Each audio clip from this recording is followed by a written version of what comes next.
mtazamaji wa Kasako, hii ni habari kwa ufupi inayoletwa kwako nami Harrison Hosea.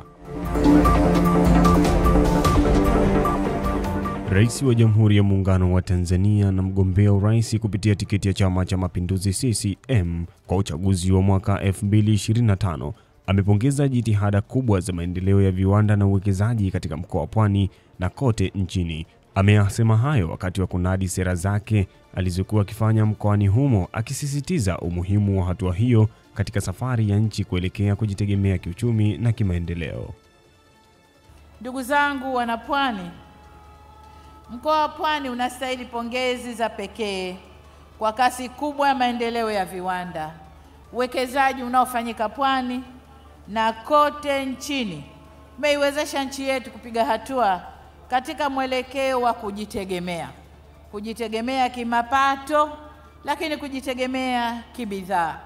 Kwa mfano, ndani ya mkoa wa Pwani sasa kuna uzalishaji mkubwa unaotufanya tujitegemee kwenye bidhaa muhimu za ujenzi. Kauli hiyo inathibitisha uwekezaji wa ndani unaongezeka kwa kasi katika maeneo mengi, hususan katika mkoa wa Pwani.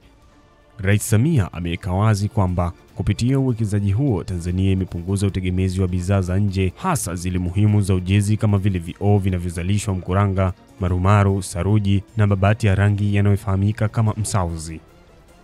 Sasa tunajitegemea kwenye uzalishaji wa vioo kule Mkuranga, lakini marumaru, saruji, mabati ya rangi au wengine wanaita mabati ya msauzi, yote yanazalishwa ndani ya nchi.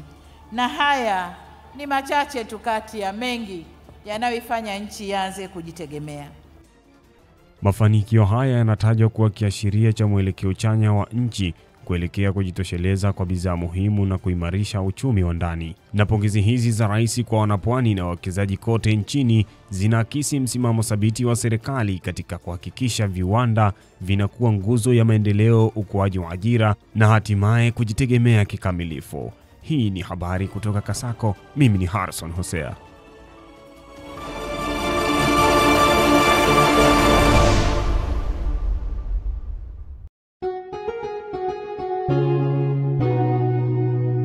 Kasako Media, tunaangazia maisha, tunaandika kesho.